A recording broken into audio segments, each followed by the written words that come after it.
To Proverbs chapter 31. How exciting, the last chapter of Proverbs. So first we'll just open up in prayer. So dear Lord Jesus, thank you for us being here today. Thank you for giving us this another opportunity to learn more of your word and apply your wisdom to our lives, Lord Jesus, so that we have a much more fulfilling and less sufferable life, Lord Jesus. Thank you for those that are going to be watching this right now, and thank you for those that are going to be watching this later. I hope it blesses their lives, and I pray that they listen to it with an open heart. In Jesus' name, amen. Oh, right. Okay. First to the song. Cause your kindness is forever. Your goodness is forever. Your mercy is forever. Forever. And your kindness is forever. And your goodness is forever. And your mercy is forever, forever. And your kindness is forever. And your goodness is forever. And your mercy is forever, forever. 'Cause you are good. You are good. You are good. And your mercy is forever. 'Cause you are good. You are good. And you are good. And your mercy is forever.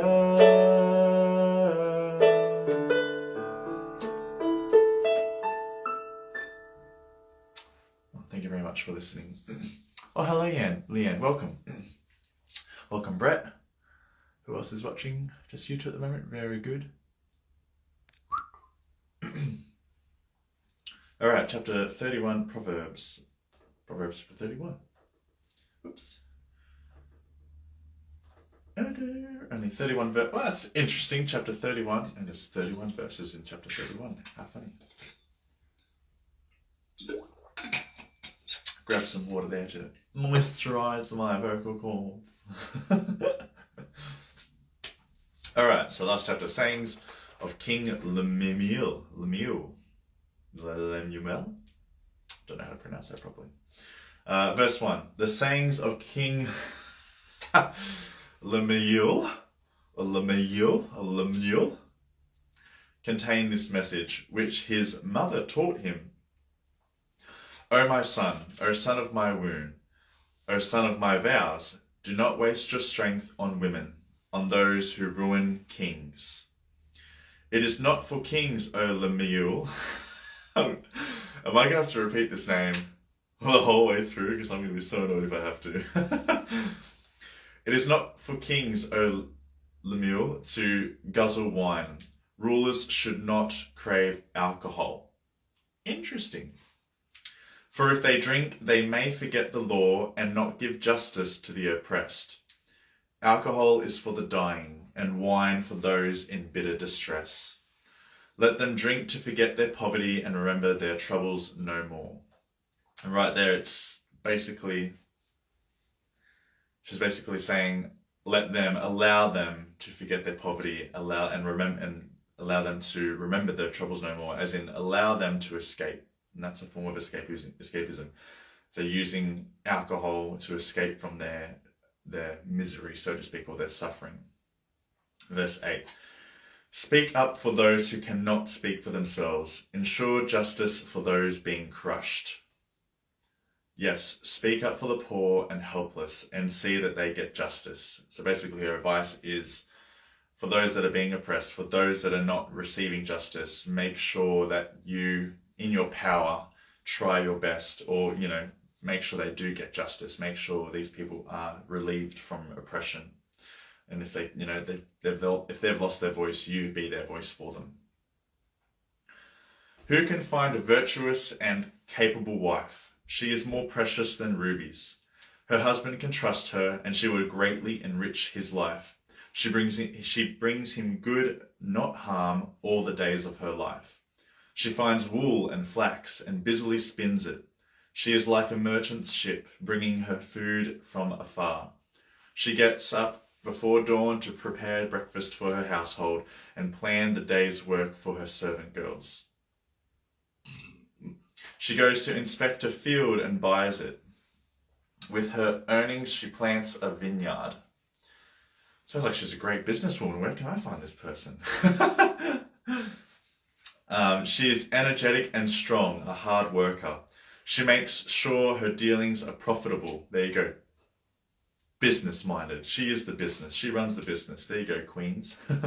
Her lamp burns late into the night. Her hands are busy spinning thread, her fingers twisting fibre. She extends a helping hand to the poor and opens her arms to the needy. She has no fear of winter for her household, for everyone has warm clothes. She makes her own bedspreads. She dresses in fine linen and purple gowns. Her husband is well known at the city gates, where he sits with the other civic leaders. She makes belted linen garments and sashes to sell to the merchants. She is clothed with strength and dignity, and she laughs without fear of the future. When she speaks, her words are wise, and she gives instructions with kindness. She carefully watches everything in her household and suffers nothing from laziness. Her children stand and bless her. Her husband praises her. There are many virtuous and capable women in the world, but you surpass them all. It's interesting how it goes on to like pretty much this responsibilities or what this woman takes on for herself and her family, and she gives it all to her family. She provides everything for her family. And a lot of probably feminists or I don't know if it's left-wing or right-wing or whatever, or extremists with their opinion would say, you know, this is, how dare the man make her do everything of the household. And, you know, she's doing so much, and she's, you know, running a business pretty much while taking care of the children and taking care of the meals and being the chef and the, you know, the everything around the house. But where is the man? And it says here, he is well known at the city gates. So he probably does long hours protecting the city, or being in battles out around the city walls, you know, out in the fields against people that are trying, or against nations trying to invade their city. And it's just like he is, in a sense, risking his life right there at the city gates. You know, he could be the first in line to be penetrated and to be killed, while other cities or countries or, you know, regions or not regions, kingdoms invade the city. So his job is to obviously make sure the city is protected and safe, whereas the woman, is making sure that, you know, the men are getting fed enough energy so they can stand against invasion, and they're bringing up their children. They're even doing business, as it says here. She's spinning, or even, what was it, farming, vineyard, and she's selling stuff. With her earnings, she plants a vineyard. She's energetic and strong. She makes sure her dealings are profitable. And I would say that she would even use her children as we all give our children chores to, I mean, I can't say our because I don't have any children, but we give children chores to help around the house. So they would probably help her, you know, garden and farm and cook and clean. It would be all like a team effort sort of thing. But she is like, you know, the men are, you know, in control of the city, taking care of the city situations, like with the politics and everything. The woman and the women would be in their households, running their households individually, and the men would be running, in a sense, the city or the land or the kingdom, so to speak. So it's just interesting how they've just pretty much recognizing, giving recognition to this woman that does support her husband, of everything that she does, and everything she does is not gone unnoticed. It's like how much we need, and how much that it's a partner thing. You know, the man's out there protecting the city. He's putting his life at risk. But in order for him to survive and thrive, he needs a good, strong, supportive partner that will help bring up his children, that will help keep his clothes maintained, keep the household maintained. So while she's maintaining that to help support him so that he doesn't have to worry about getting food in his belly, making sure that his armor and his clothes are washed and clean, and they're maintained so they don't get easily damaged or make him sick. If you continue wear the old same clothes that gets filled with bacteria, etc. So she's helping to maintain him while he is maintaining or helping to maintain the city. So it's like a team effort, a domino sort of effect, or a piling on sort of effect.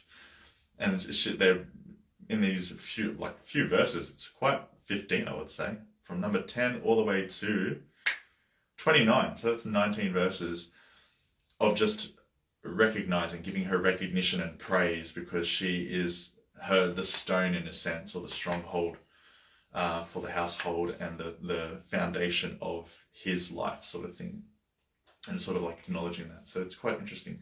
Her children stand and bless her because she's managing it so well, and her husband praises her by saying, "There are many virtuous and capable women in the world, but you surpass them all." Number 30. 2 more verses. Charm is deceptive and beauty does not last, but a woman who fears the Lord will be greatly praised. Reward her for all she has done. Let her deeds publicly declare her praise. That's very interesting. That it's funny that it's ended on the wife, or this virtuous woman that fears the Lord. And obviously the whole Bible is a reflection of the church being Jesus's bride. The church of the world is supposed to be the wife of God. And it's basically a reflection in here saying, a woman, or the church who fears the Lord, will be greatly praised. Reward the church for all they have done. Let their deeds publicly declare their praise. That's how it's quite poetic or reflective of how each go hand in hand. And the whole point of a husband and wife relationship is the church, or the church and God relationship. So it's quite interesting that they've ended on that. But just going through all the things that she does, it's just like, man, this is intense. She brings good, not harm, all the days of her life. And, good, not harm. And I would say that's benefit and destructiveness. Building up, so of benefit, she brings him, beneficial goods, not so much like good as in good and evil, but good as in helping him to build up and to grow, sort of thing, not destructive. So that would be in her talk and in her physical helping hand for her husband. And it says all the days of her life. So she's probably being like, how can I help you? How can I serve you or provide for you that will allow you to be the best on your feet, or on your please excuse me, I haven't I'm a bit tired. So words are not coming to my head, but along the lines of, should be finding ways to support her husband so that he is on the ball, has enough energy, is ready to go to war, because any move could be fatal. If he's fighting because they had swords and shields, any wrong move, slight adjustment of the shield and not focusing properly could have a penetration of the sword into him, or even an arrow if he's not paying attention. So he's got to be highly acute of focus. And if he's not getting a good support from his family, his wife and his family, his children, then obviously his mind is going to be elsewhere and not focusing on the battlefield, so to speak. That was verse 12. Just reflecting, I'm just going through the verses again just to go through the things of that stand out to me. Like, she finds wool and flax, busily spins it. She's like a merchant's ship bringing her food from afar. Again, of a support. She's not a soldier at the forefront of the battle. She doesn't get much glory for winning battles, so to speak. But she should, because she's the one that's assisting. That's probably the better word, assisting these soldiers. A soldier can't be a good soldier without the assistance of the support around it, such as chefs, got a bit belly fed. Carpenters to obviously build houses and stuff, or, resting points when they need a rest. Hunters, gatherers, etc. Farmers. A soldier can't live or thrive without these things. It's a whole support network right there. But anyway, that's how intense. Again, it's the last chapter as well of Proverbs, and it's sort of, because at the very start of these chapters, like the start of this book, and a few chapters in, it was talking about how you got the wise woman, and you've also got the foolish woman, or the promiscuous, or the chaotic woman, the one that brings chaos and brings death. And this is what a virtuous woman looks like. Doesn't look like this, and it ends with, this is what it looks like, which is quite nice, I think, poetically. Anyway, that's chapter 31 of Proverbs. That's the end. And I guess it's sort of, even, I wouldn't say expectations or standards, but because there's so much of that being tossed around at the moment. But this is just pointing out probably the qualities, I would say. It's pointing out the qualities of what a virtuous woman looks like, or you can say what a virtuous church looks like, and how she is so supportive, how the church is so supportive for her husband's cause, or the church's cause, which is obviously God. God is the cause. So it's kind of makes me reflect and go, am I being supportive? Am I bringing good to the church and to God? Am I, finding wool and flax and busily spinning it? Am I like the merchant ship? Do I get up before dawn to prepare breakfast for my household and plan the day for am I in that assistance of helping the church function? Am I a leader in that? Because right here we'll be saying that, the wife is the leader of her household. She has full control of how the house is going to be run to obviously help support her husband. Am I at that point of leadership where I'm helping to run the church? She goes to inspect a field and buys it. With her earnings, she plants a vineyard. Am I going out and, finding land that can help profit the church, sort of thing? Am I energetic and strong? Do I take care of myself? Do I take care of my mind? Am I a hard worker? Am I actually putting in effort, strong enough effort, or good enough effort? Do I make sure my dealings are profitable? Probably not for myself, but does my lamp burn late into the night? Probably taking care of the children, making sure they're getting to bed and they're all well fed and showered, etc. Do I extend a helping hand to the poor? Do I open my arms up to the needy? There's so many things here, a big good list to make us makes me reflect a lot and go, do I have these qualities? Do I support, in a sense, my husband, as in God? Do I support God? Interesting. When she speaks, her words are wise. The church's words need to be wise. It can't be, of foolishness. And we give instructions with kindness. Do we do that? Do we carefully watch everything in our household? And do we not suffer because we're not lazy?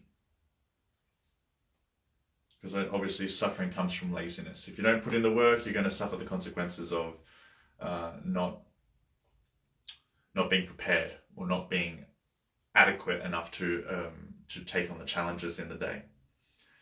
Anyway, so that's Proverbs chapter 31. Moving on to Adrian's.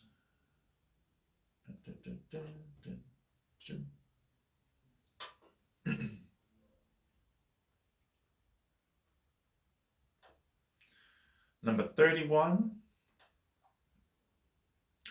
Strive for experiences over things. Ooh, nice. Strive for experiences over things. And I think what I would say, one reason why you should strive for experiences over things is because you can learn a lot of things about yourself and about other people during experiences. Whereas when you strive for things, materialistic things, you get it, but you don't earn anything else, so to speak. With experiences, you've earned adventure because you put yourself out in uncomfortable situations, and you've also earned a lesson with that you can apply to your whole life and use your whole life. And even then, you can still learn so much more from that lesson when you reflect on it or when you meditate on it, so to speak. And you can look at it from different angles and going, like even with a lot of the Bible scriptures, you can look at it from different angles and go, wow, that can be applied in this way and that way and also this way, all at the same time. And you continuously have that. You can earn so much from looking back at your experiences, rather than just getting one thing and that's all you've earned, that one materialistic thing, and it gives you no more value. It doesn't give you anything better. And as well as if you break that thing and toss it in the bin, you'll forget about it within a month, 3 months, a year, and completely forget about it. Whereas with experiences, you always have those memories to look back and either enjoy them or learn from them if they were a bit traumatizing, so to speak. So anyway, hope you all got something from this lesson. Thank you all so much for those who joined in, and this Bible study, or this Bible education. And yeah, so that was Proverbs chapter 31. Hope you enjoyed that, and hope you got something out of it. See you later, and King up.